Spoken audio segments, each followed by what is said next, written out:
Today on Inside Utah Politics, third-party candidates. What does it take to launch a new political party and run candidates here in Utah? Some of you have asked about third-party options, and we're talking about that today. Ladd Johnson, chair of the United Utah Party, is here.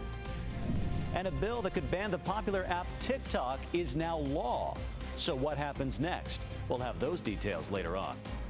State Senator Kirk Cullimore joins the conversation about the southern border, the changes he's now calling for after a recent visit there. Time now for Inside Utah Politics. Hey, thanks so much for joining us. I'm Brian McElhatton. Let's go inside Utah politics this morning. Our first guest today is Ladd Johnson, chair of the United Utah Party. Welcome to Inside Utah Politics. Thank you so much for having me. So I'm glad you're here because voters come up to me and they say, why don't we ever have a valid third-party candidate? We always hear about the Republicans and the Democrats, but where are the other parties? You're trying to address that, right? We are. Yeah. We're lucky in Utah that we have the United Utah Party because so many people across so many states feel that exact same way and they don't have a party that's organized. We're up and running, we're growing slow but steady, and we're hoping to provide that third voice. So 2016 is when the conversations first started happening about organizing, right? Tell me about how that process played out. Yeah, it came as a result of seeing increased polarization in the country, especially at the national level. What really precipitated the party formation was Jason Chaffetz resigning from Congress in 2017 that led to a special election. And the organizers at that point felt this is the time to go ahead and do it. So they were able to get the party up and running, turned in their signatures, were able to get on the ballot and participate in that special election in 2017. Yeah, so you had Jim Bennett on the ballot, Correct. right? And you had to sue to get ballot access, didn't you? We did have to sue, Yeah. Once the signatures were turned in, there was dispute about whether it was done in the right way or with enough signatures in the right time, but we did win the lawsuit and we were able to make it on the ballot. Mm-hmm. So people will say, okay, so you're a third party, what do you stand for? We have your platform, and I'd like to put it on the screen right now if we could, the bullet points here from the United Utah platform: economy, education, environment, equality, ethical government. Those are some really big issues. Yes. Economy is first. Of course. Let's talk about that. Yeah, well, we refer to those as the 5 E's. And one of the challenges that we find for third parties everywhere is how do you define yourself? Because there's so much suspicion in politics these days that a lot of times if you're on one side, you'll look at a third party and just assume, well, they're the other side in disguise, right? And so we're trying to do a better job of explaining to people, no, we actually do stand for important concepts. And our 5 E's really are not right or left. They're just sort of the common sense, everyday matters that we all care about. The first one, as you mentioned, is the economy. Absolutely, we want to have a great economy. We want people to have good jobs, good job opportunities, low taxes, small business friendly. Everyone benefits when the economy is doing well. So that's definitely one of our top 5 priorities. Mm-hmm. When it comes to education? Education, we're huge supporters of public education. We think public education should be robustly funded. We think that's the avenue for opportunity for everybody. And so we want to see those opportunities increase for public education, but we're also encouraging training and additional, whether it's college or vocational training beyond that. Education's the door to opportunity, and we want to make sure that everyone in society has that opportunity. We've seen a vast expansion of school vouchers in this state as well. That's something the party opposes. Yeah, we're concerned with it. Not necessarily, I wouldn't say we're opposed to choice at a generic level. We are concerned, though, that if vouchers and other of those programs start to chip away at public education funding, that does become a concern for us. Similarly, with the constitutional amendment that's going to be on the ballot this November, where they're trying to decouple the income tax from education funding. That's a big issue. It is a big issue, and we're concerned about that, too. We like having the earmark for public education where they can't fiddle with it or move it around to other areas. Sure. The environment, another one of your 5 E's, and boy, think about a topic that affects everybody in Utah, right? Absolutely. Yeah. In Utah, we do have a bad air problem. You can just look outside and see it's real. It's not something that can be denied. We're also in a very dry state in the middle of a prolonged drought. Thankfully, we've had a couple of good winters, but we need to carefully manage our water and we need to take care of the air and think seriously about cleaning that up just because it's important for all of us who live in Utah. I mean, Utah's just a big outdoor playground. Everybody loves, everyone's here. It is, yeah. North, south, everyone's here because we like being outdoors, and it's no fun if the air is always terrible. Do you feel the legislature has taken the issue of saving Great Salt Lake seriously enough. We've had a bunch of proposals on how to save it, how to increase water or reduce its use, right? Right. But it's still very contentious. Yeah, you know, I'm glad they're addressing it. I feel like it's finally starting to get some attention where I feel like in the past it hadn't. You know, I think there could be arguably more that could be done. I think, you know, the dust and the bad air that comes from the dry areas of the lake is a real concern. And so I think with a little bit more effort and planning, we could funnel more water into the Great Salt Lake, hopefully, and eliminate that problem. So I'm glad they're addressing it, but I do think we could do a little more, be more aggressive. And that leads into another one of your 5 pillars, equality. We know there are neighborhoods, there are certain sides of our valley that are more exposed to pollutants and those types of things. Where does your party stand on equality? What kinds of proposals are you pushing? Well, for equality, we just feel like people should be treated fairly and equally. There's so much in today's society that is, people would classify it as culture wars and things like that, and it creates such division in our society, and we think everyone deserves to be treated with fairness and respect.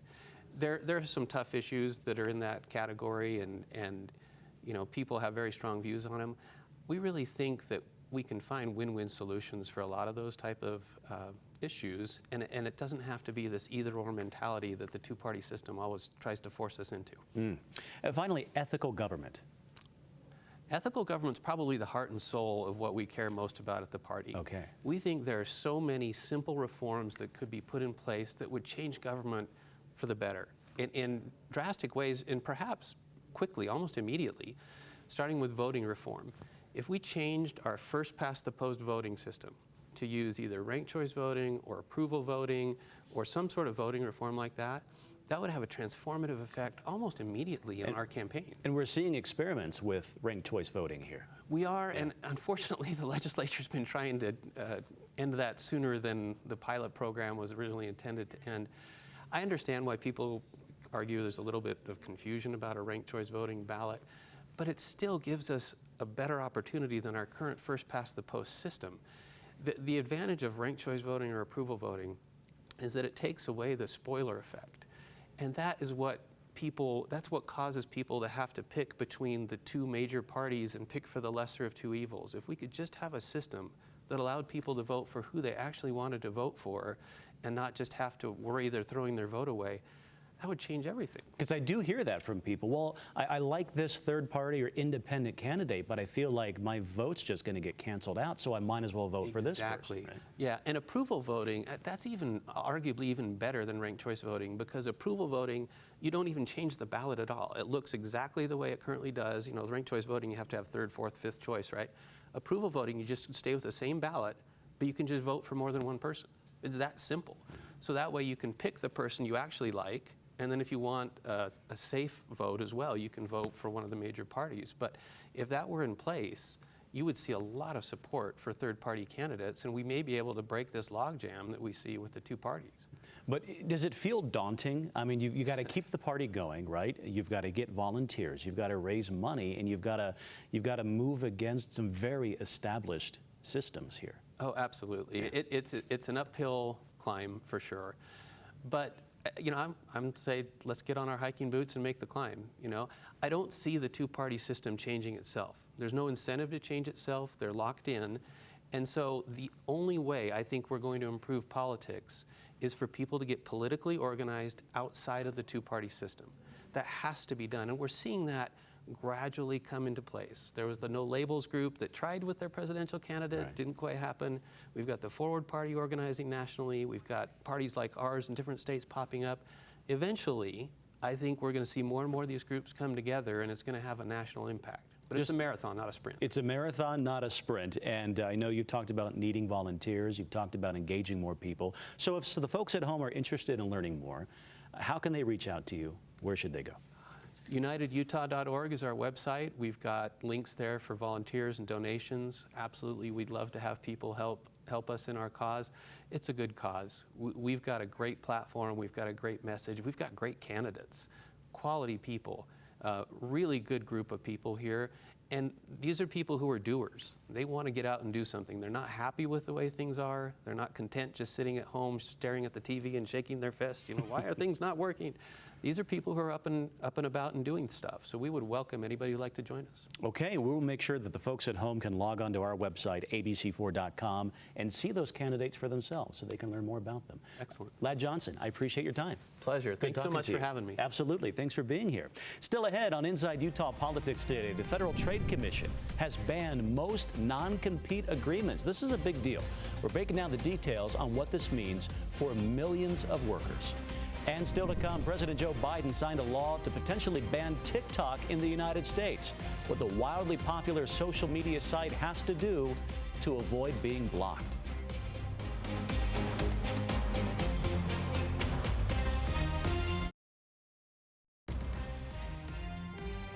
The clock is ticking now on TikTok after the Senate passed a bill banning the social media app in the U.S. unless it's sold off by its Chinese owner. Our Washington correspondent Trevor Shirley is in D.C. with more on this. The U.S. says it's time for TikTok's Chinese owner, ByteDance, to sell the app to a non-Chinese company or say goodbye to the U.S. market. Congress is not acting to punish ByteDance, TikTok, or any other individual company. Congress is acting to prevent foreign adversaries from conducting espionage. Some lawmakers say TikTok is like a giant intelligence vacuum, sucking up American users' private data for the Chinese government. ByteDance denies this, saying it shares nothing with the Chinese Communist Party. These Chinese companies, at the end of the day, they don't owe their obligation to their customers or their shareholders, but they owe it to the PRC government. ByteDance will have 9 months to divest from TikTok. If a ban goes into effect, TikTok wouldn't disappear from users' phones, but updates and new downloads wouldn't be available from U.S. app stores. This legislation may address or at least mitigate a national security risk, but it could and likely will result in widespread censorship. But critics say the U.S. government is chilling free speech. This censorship would predominantly impact young people in our country. Others say the amount of support in Congress speaks for itself. It certainly enjoys a whole lot of support, and I think there were only 48 votes against it in the House. That was Trevor Shirley reporting there. It would be at least 9 months before any ban could happen, but it's expected to face numerous legal challenges. Turning now to job contracts that prevent employees from working for competitors, that could soon be a thing of the past. The Federal Trade Commission approved a ban this week on non-compete clauses. Our Washington correspondent Maddie Biertemple reports that pro-business groups are challenging that new rule now in court. About 30 million Americans can't leave their jobs and go to work for a competing company because of something called a non-compete contract. Security guards, hairdressers, we're talking about truckers, and a host of other people. U.S. Federal Trade Commission spokesman Douglas Farrer says that's not right. This is a real restriction on Americans' economic freedom. The FTC voted 3-2 to ban non-compete clauses for most workers. Farrer says the new rule will spur competition, higher wages, and new business growth. We're going to see 8,500 new businesses formed every year. We're going to see $524 put back in the pockets of most working Americans. But businesses are not happy with the rule. One of the largest business organizations, the U.S. Chamber of Commerce, is already suing the FTC. The Chamber's chief policy officer, Neil Bradley, says the FTC lacks the authority to enforce this rule. He says non-competes are important for businesses that invest in their workers. The last thing you want them to do is to be able to take everything that you invested in them and then walk across the street and deliver it to your competitor. Bradley says the FTC should have left this to lawmakers. One day, just 3 people decide that they are, and that's the new law of the land. And so that's incredibly problematic. The rule is set to take effect in August. Bradley says the chamber is asking the court to block the rule before then. In Washington, I'm Maddie Biertemple. Still to come on Inside Utah Politics, State Senator Kirk Cullimore joins us on the show. Hear what he's sharing about his trip to the southern border next.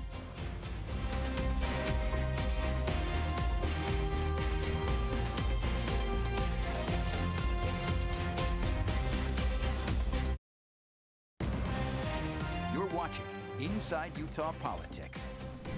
Hey, welcome back. Thanks for staying with us here on Inside Utah Politics. Our next guest is State Senator Kirk Cullimore, a Republican from Draper. Now, he recently visited the southern border in Texas, along with Senate President J. Stewart Adams.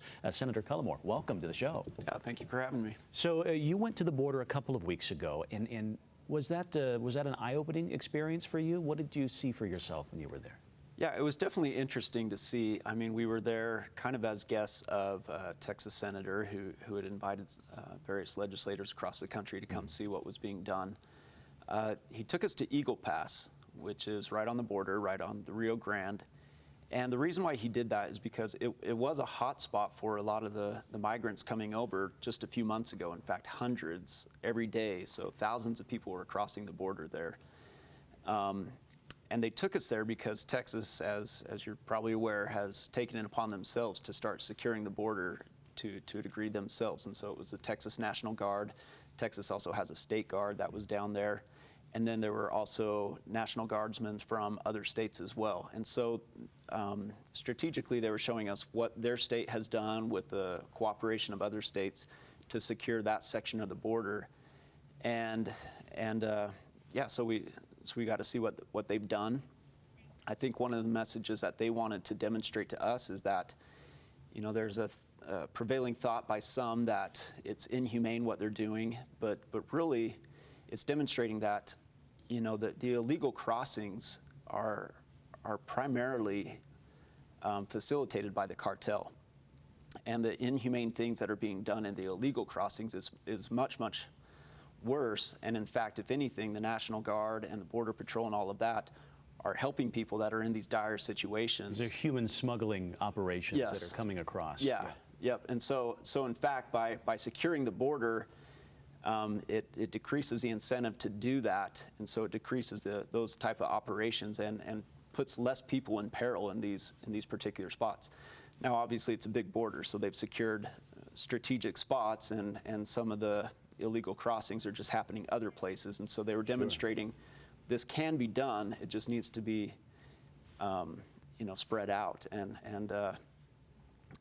again, it's not because we're an anti-migration type country. In fact, we are very friendly to migrants, but we're just hoping to do it in the right way, not only for the benefit of our country and our states, but also for the benefit of the people who are being taken advantage of by the cartels and others. Well, let me ask you this. I know Governor Cox has sent a contingent of Utah National Guard troops to the border to help in that operation, state troopers as well to help in that operation. What do you see as the connection between what's going on at the border? Because we all watch on the news. We see images of walls of people crossing the river, of arrests being made, right? But it can seem so far away from us. So what do you think the connection is between Utah up here and the border down there? Well, this is certainly a national problem, and I think certain national policies right now have increased the illegal migration right now. And so states like Texas are taking it upon themselves, but for them, they've dedicated $2 billion ongoing of their state resources and their state revenue. And they're asking, hey, if we can get help from other states, it would be much appreciated, because, yeah, they're crossing in Texas and Arizona and California. But this problem then spreads out to everywhere, and it has an impact on all of our economies, all of our schools. For whatever reason, Harriman, Utah has been designated as a place that migrants should go and they can get resources. And even Harriman City, I met with them recently. They're not exactly sure why. They don't know where that came from. They don't know where that came from, but they've literally seen people pull up. They're told to go to Harriman. They pull up at Harriman City Hall and then say, "What are we supposed to do?" And good luck to you. And Harriman City is also saying, "What are we supposed to do?" And so, for whatever reason, Harriman has become a destination for migrants, and so we are feeling the effects of this. And again, we have a tradition of being a very welcoming community. We welcome refugees, and I think we're proud to do that. But when you get an influx of people that don't have familial connections here, don't have job connections, have not been vetted, as many people are through the immigration process, it's a burden sometimes upon these cities and upon our systems and resources. And And it's something that every state is having to figure out. Even here in Utah, we're having to figure that out. You know, Congress has not been able to agree on a plan for comprehensive immigration reform, right? The folks in Washington. There's a lot of, obviously, it's a political hot issue, right? Republicans go down, they talk about the border. Democrats go down, they talk about the border. They take pictures and then they go back to their home districts. And they use that sometimes as a campaign tool. Now, I wonder, does the argument get lost in the politics? The heated debates, you know, the things that people say, because we see how heated it gets, right? Does the argument, the details, does that get lost in all that? I think it does. And this, from my perspective, this shouldn't be a partisan issue. I mean, I think everybody on left or the right wants to do the humane thing, wants to do the compassionate thing and treat all individuals, particularly those who are looking to escape very dire situations and come to the U.S. for you know, as a land of opportunity. We want to accommodate that. And so, but we can't just have unfettered access without knowing who's coming and going, because it does give way to, you know, ill-intended consequences with cartels and human trafficking and drug trade and all that sort of stuff. And so we do need to secure it for all those reasons while doing some serious immigration reform. And I don't know why it becomes partisan or political. It should be a nonpartisan issue. Everybody I've talked to, whether you're a Democrat or Republican, says, yes, let's figure out how to streamline immigration. And when we do that, let's secure the border. It just makes sense. Everywhere, most countries around the world have secure borders, know who's coming and going, and it doesn't make sense that we're not doing that. So do you think the folks in Congress, right, they're worried about re-election, they're worried about what various constituencies might think about border policy. Some may even be worried about being perceived as working with the other side. Heaven forbid that happen, right? Mm-hmm. So do you think that's the big hang-up? It's the political nature of this argument that causes them to pause instead of taking action? You know, I mean, obviously I'm not in the U.S. Congress, and it's hard for me to speak about all the politics going on there. But yeah, I think at the end of the day, it's politics that is stopping this from actually moving forward. And again, I think that's why, at the invitation of a Texas state senator, we were there, is to say, hey, with the absence of federal action, the states are having to do what they can to address this issue. And clearly it's a federal issue, and clearly it's federal policy that has supremacy over this stuff.